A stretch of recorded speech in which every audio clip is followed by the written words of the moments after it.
Welcome, everyone, to the Apoco-Larry podcast. I'm Steve. He is the registrar.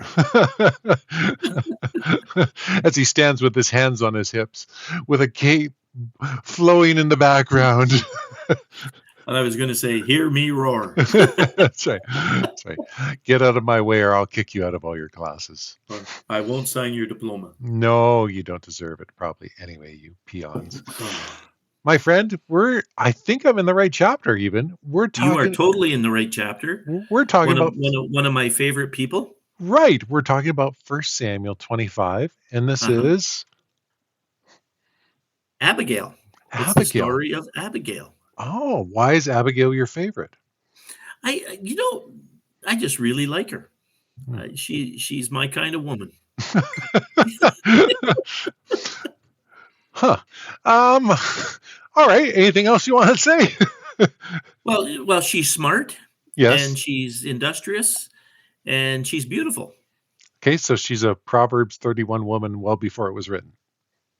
Oh, don't ever mention that one to my wife. She does not like. No. If there's a verse that shouldn't belong in the Bible, she'd probably say Proverbs 31 is it. Yeah. I know many women that go, had enough of that one.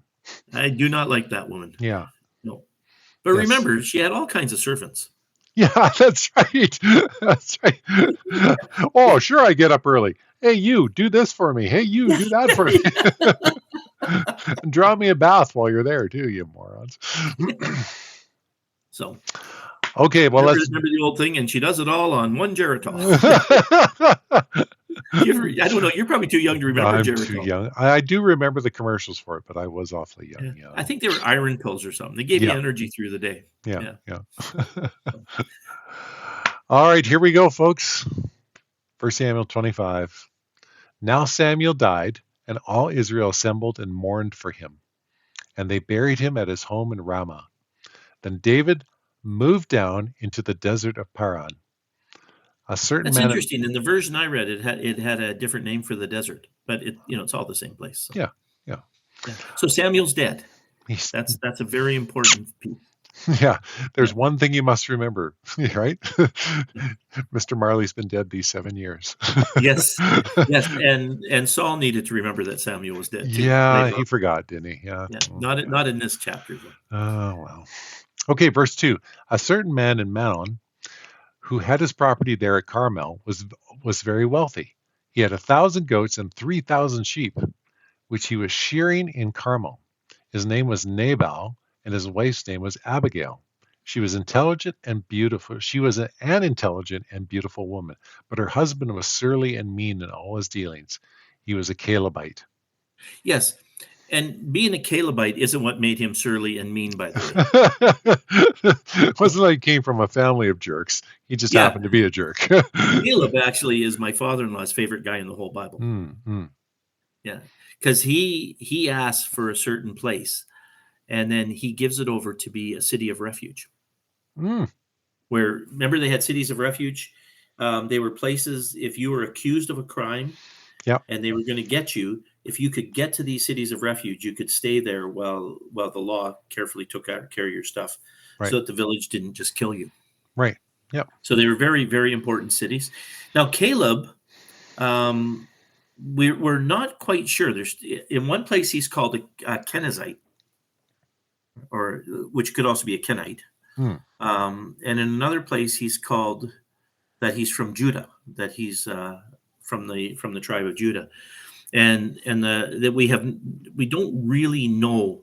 So there were Kenites or Kenizzites in his family.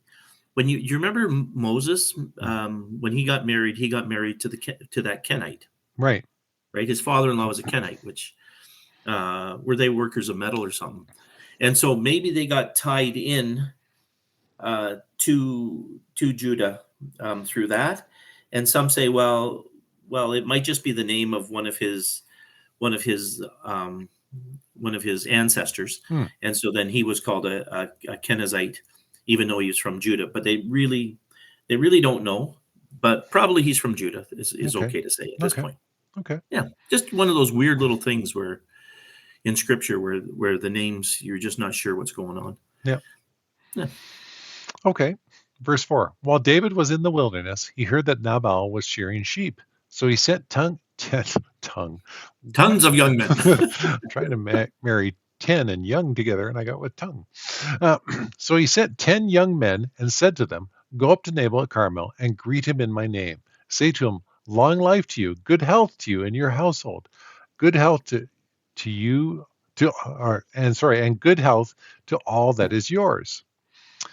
Now I hear that it is sheep shearing time.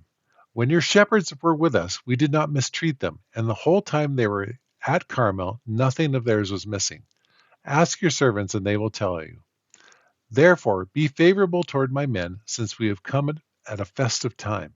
Please give your servants and your son David whatever you can find for them. But verse 9, when David's men arrived, they gave Nabal this message in David's name. I'm having trouble reading tonight. Then they waited. Nabal answered David's servants, Who is this David? Who is this son of Jesse? Many servants are breaking away from their masters these days. Why should I take my bread and water and the meat I have slaughtered from my shears and give it to men coming from who knows where? Yeah. So here's what happened. Remember, David still had those 600 men. Mm-hmm. And so what they did is they protected this farmer. Right. It's the opposite, that you see in the old the gangster movies where they come in and say, you give us money and we'll protect you. Yeah. And what are you protecting us from? Well, we're protecting you from us. But David's doing something completely different. He's looking after these guys, and that's a lot of sheep. And he's looking after all of this stuff for them and protecting them. And then he comes down and says, it's the festival. Why don't you give us something? And Nabal was quite within his rights to say, no, I'm not giving you anything. Yeah. But the passage in a minute will just show what a jerk Nabal really was. Verse 12, David's men turned around and went back. When they arrived, they reported every word. David said to his men, Each of you strap on your sword. So they did, and David strapped on his as well. About 400 men went up with David, while 200 stayed with the supplies. Yeah, so he's still at about that 600 that they mentioned in the other verses, right? Yep. Verse 14. One of the servants told Abigail, Nabal's David's going to kill them all, by the way. Yes, that. Yes. Now, he's not going to kill the women, but he says there's not one man's going to stay alive. Yeah. Before this night is out, we're killing every man in this place. This is not going to go well from here on out. So it's kind of an interesting thing. David's not Christian the way we count Christianity. He's a man of a different time. Yes. He did not read the Sermon on the Mount yet. That's right. Yeah. He'll read that from a different place. And say, that's the way it goes now. But he was. Remember, later on, he can't build the temple because he's a man of war, a man of blood. Right. And so his son does it for him because he wanted to do it himself. But he is a warrior through and through. Mm-hmm. Yeah.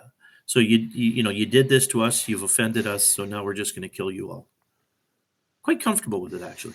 Yeah, he seems to be okay with it. It's intriguing, isn't it? It's Yeah. intriguing how different they were than us. I don't think God could ask us to do that. Yeah. But I appreciate you bringing that out, that it was a different time, so we need to not judge them by our standards, because it's a very important thing. Louis L'Amour said it. You have to judge a man by the time in which he lived. Yeah. Which is this presentism thing they talk about now. If I lived, George Washington didn't have any gay friends. If I was back then, I'd have gay friends. And you'd say, well, no, you probably wouldn't if you lived back then. Yeah. Yeah. And if he lived now, he may. Yeah. 14. One of the servants told Abigail, Nabal's wife, David sent messengers from the wilderness to give our master his greetings, but he hurled insults at them. Yet these men were very good to us. They did not mistreat us, and the whole time we were out in the fields, near them, nothing was missing. Night and day, they were a wall around us. The whole time we were herding our sheep near them. Now think it over and see what you can do, because disaster is hanging over our master and his whole household. He is such a wicked man that no one can talk to him. Abigail acted quickly. She took 200 loaves of bread, 2 skins of wine, 5 dressed sheep, they looked to the nines. Tuxedos. Yeah, Tuxedos on that's those right. people. That's right. I had to make that joke there. Sorry, I couldn't help it. 5 seahs of roasted grain, 100 cakes of raisins, and 200 cakes of pressed figs, and loaded them on donkeys. Like, this is a serious shopping trip for 600 people. Yes. You figure she probably didn't do this herself. No, but still, she organized it. I'll give her that. She did. Yeah. She is the woman of Proverbs, Yeah, whatever yeah, it was you told me. yeah. Then What she is it, told 33? Proverbs 33? 31.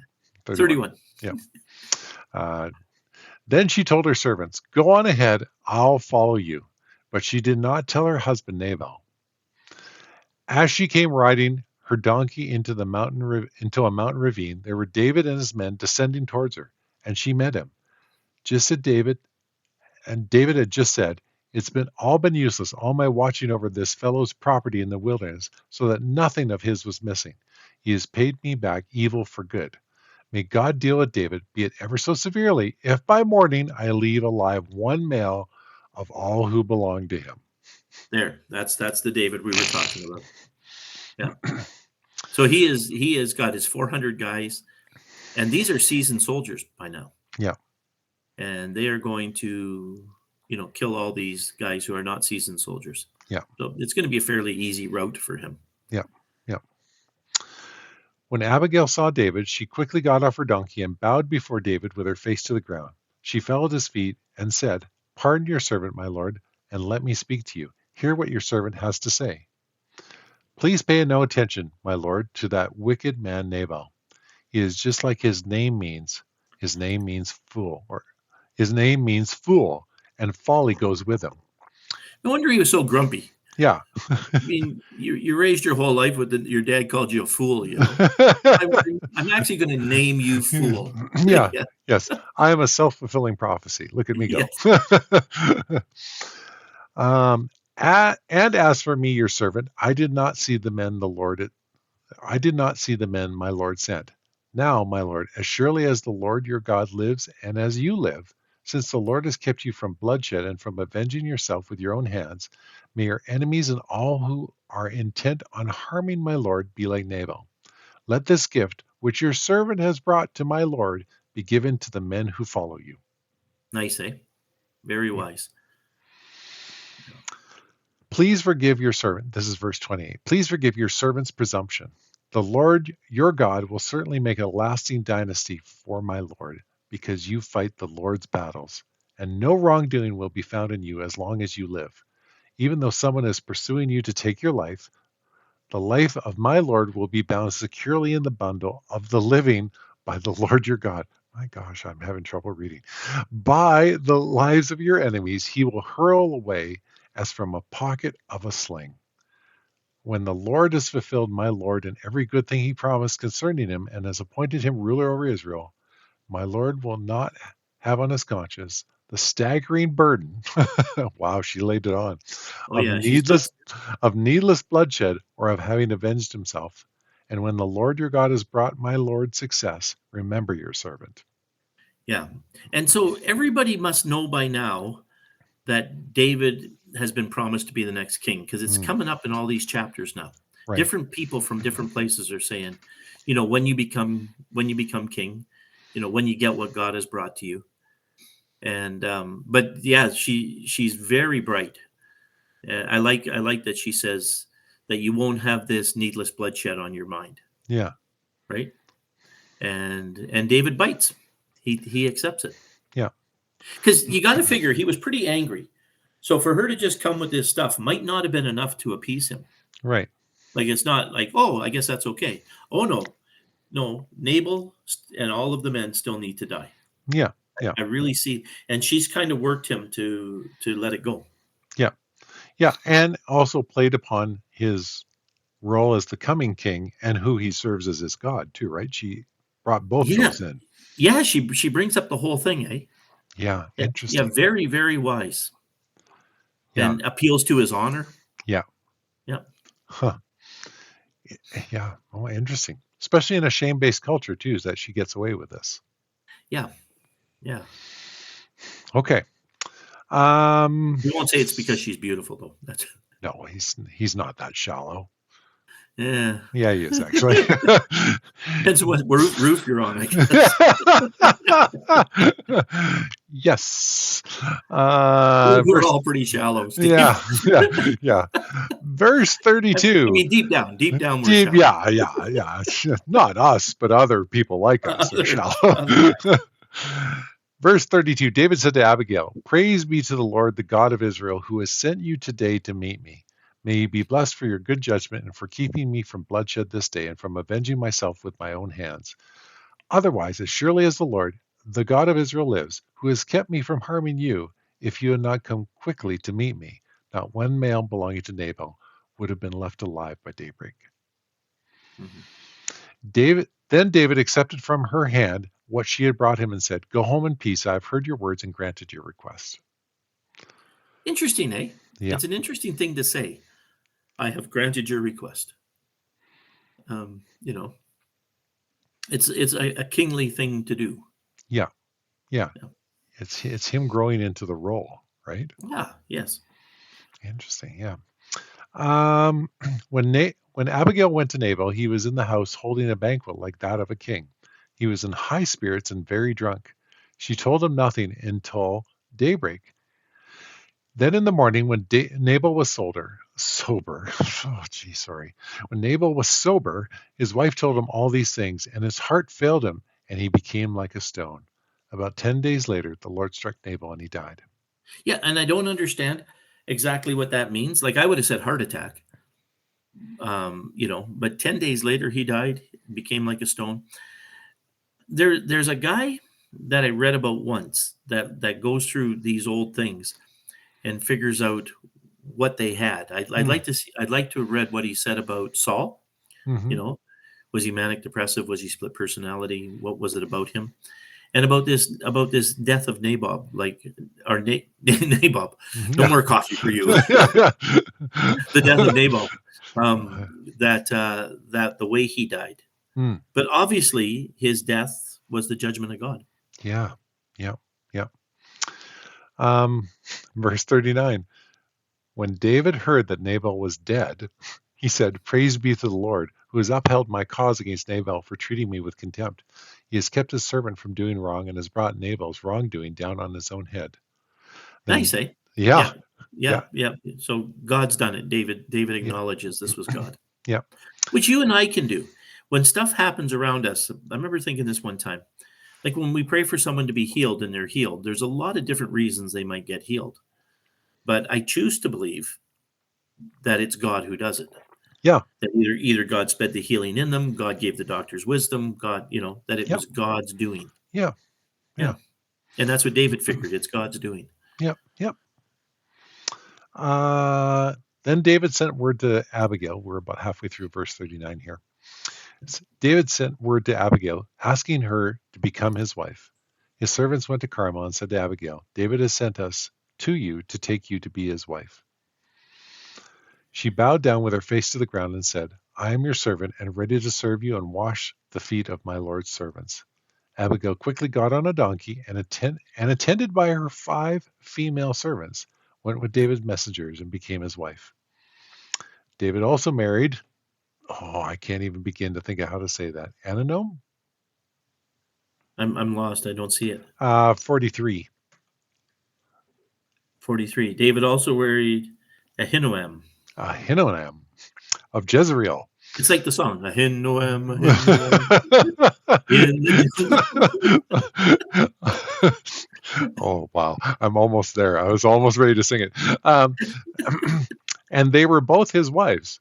But Saul had given his daughter Michal, David's wife, to Paltiel, son of Lachish, who was from Galim. Yeah, I forgot about that, but I think she comes back to David. Like, Hmm. I don't know if David kills this guy or this guy dies, but Michael comes back to him because remember when he dances, she gets upset with him. Yeah. Yeah. And he loved Michael. I think Michael loved David, and David, in the early days, they really loved each other. I don't know where they're at in their relationship now, Yeah. but they did love each other. Yeah. Yeah.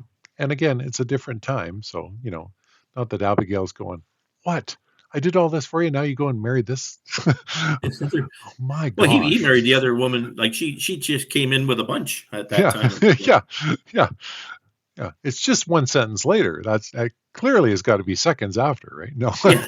that's not how scripture works, everyone. Sorry. Oh, but there it is, my friend. There's 1 Samuel 25. Yeah. Oh, we forgot that David's wife to Palatiel, the son of Oh no, Laish, I read that.